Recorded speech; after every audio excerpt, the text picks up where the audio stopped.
Natalieharp was kicked out and lost her mind.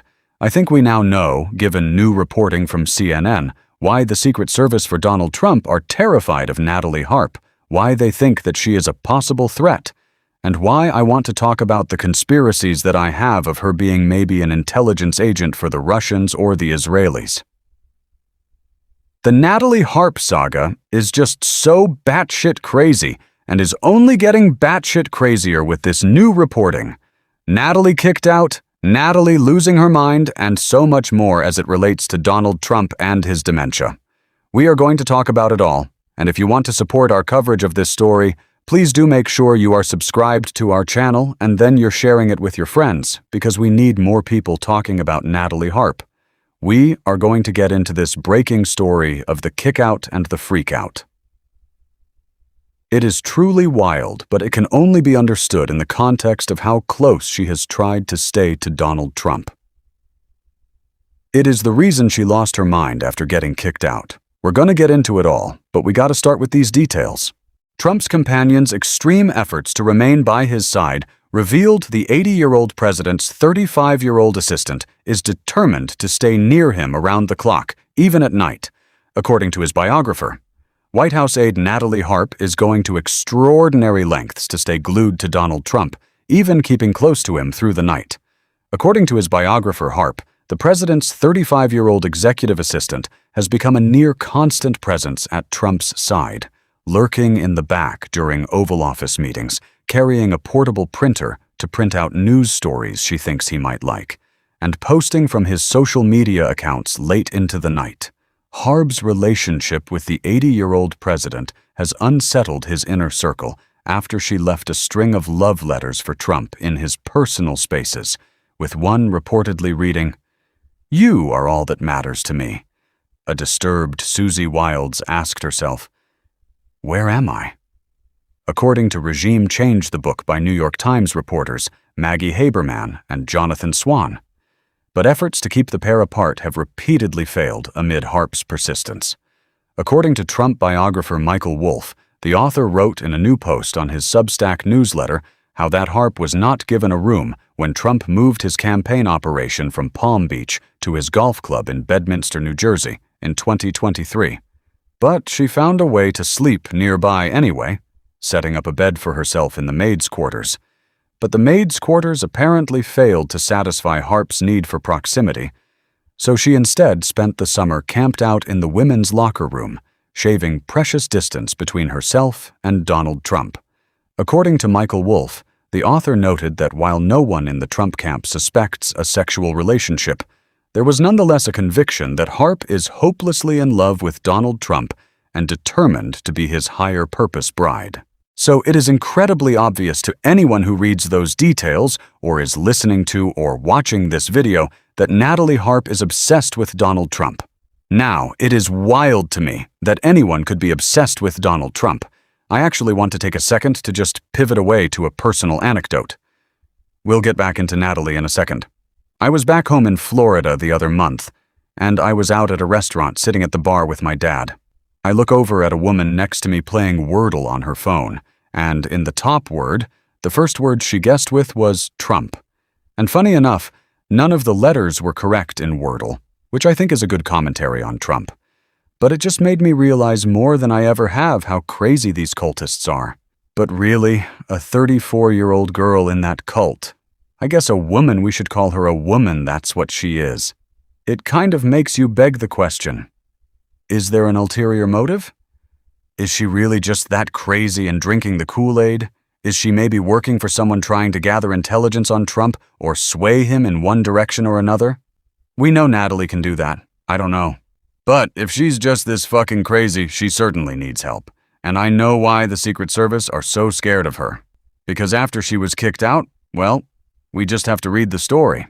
Natalieharp reportedly jumped into an SUV trunk to follow Donald Trump after a screaming match. Donald Trump's top aide, Natalieharp, once jumped into the trunk of an SUV after a, quote-unquote, screaming match with staff who told her there was no room for her in the motorcade. According to a new CNN report, oh my God, new reporting from CNN on Tuesday reported that Natalieharp's position in Donald Trump's inner circle as executive assistant, including the previously unreported incident from October of 2023. Trump was preparing to leave Trump Tower for a New York City courthouse. 'Cause, yeah, he's a convicted felon. When aides allegedly informed Harp that there was no seat available for her, Harp insisted that Trump had personally asked her to come along, prompting a screaming match in the lobby, two sources told the network. Rather than stay behind, Harp climbed into the trunk of an SUV, CNN reported, citing the two sources and a photo.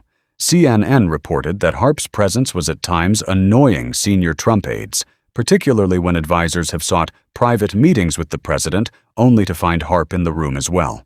One source told the outlet that Harp has closely guarded her access to Trump and has told colleagues that she reports only to the president, frustrating staffers operating within the traditional White House chain of command. The report noted that these tensions have previously led some aides to try to limit Natalieharp's access to Trump, though such efforts have apparently done little to diminish her standing once. One White House official, pushed back on the complaints, though telling CNN that Harp works well with most colleagues, I don't know.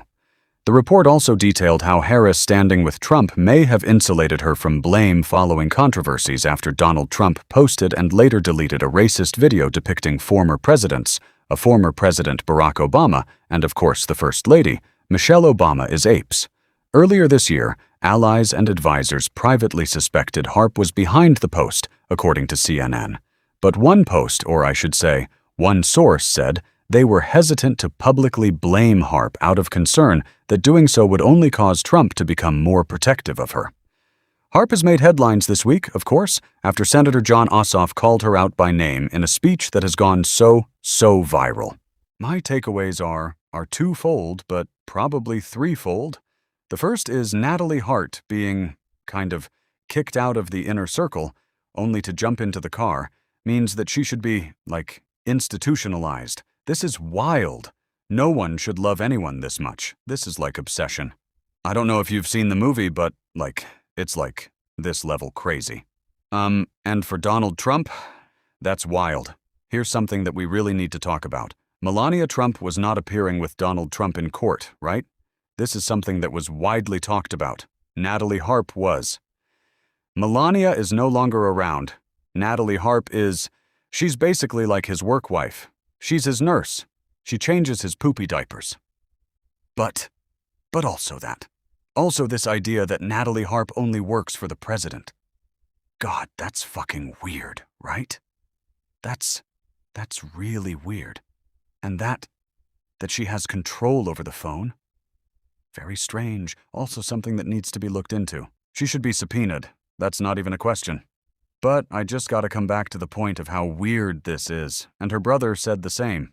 But we're just breaking it here at CNN this hour, and that is two sources, Preston, are telling CNN that your sister was involved, back in October 2023, right? The context here is Donald Trump's motorcade was going to leave Trump Tower for a court appearance, And they were all getting into the motorcade. Oh, yeah. There was sort of a screaming match about who was getting in what car, and it turned out that there wasn't room for Natalie.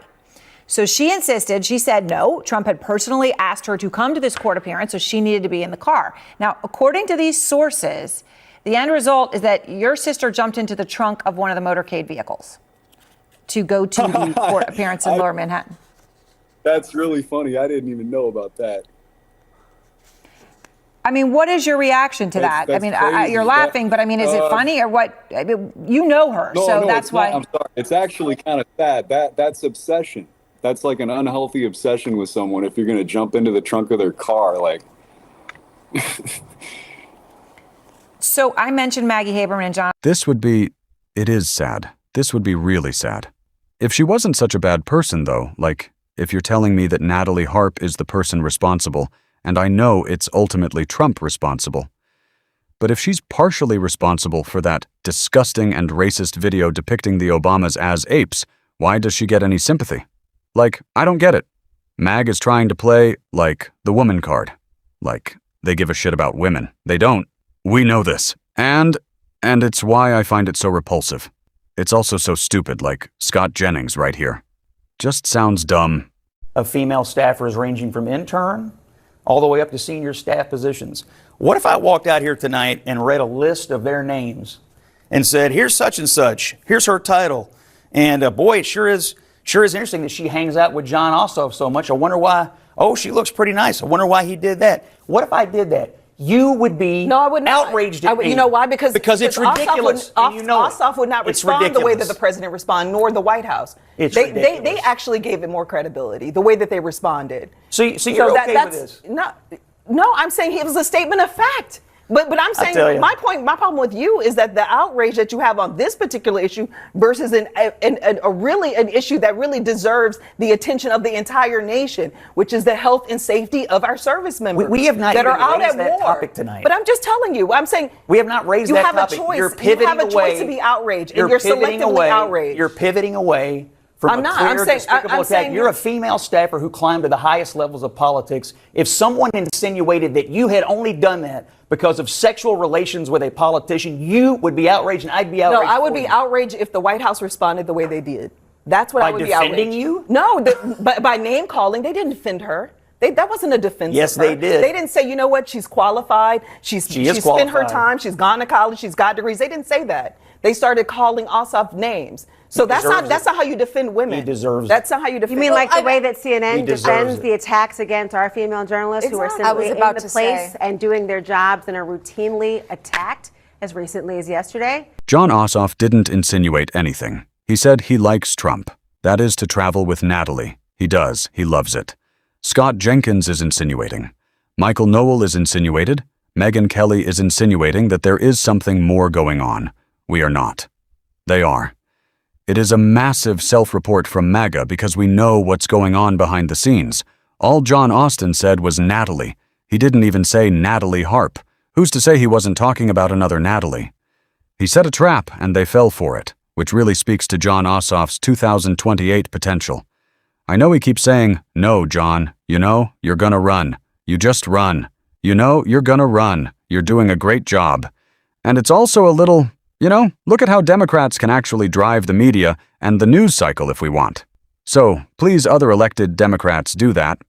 But Natalieharp is a bad person. She is a fascist. First, you've probably heard me say this one too many times now, but if you are a fascist, that is the identity that comes first when I speak about you, right? It's not sexist to criticize the fascist ladies, because they are fascist first, and we are going to continue to call them all out on this show. If you want to support that, as always, you can hit that subscribe button, leave a like on this video. Are you stuck around at the end? Drop a blue heart in the comments, and until next time, I'll see you soon.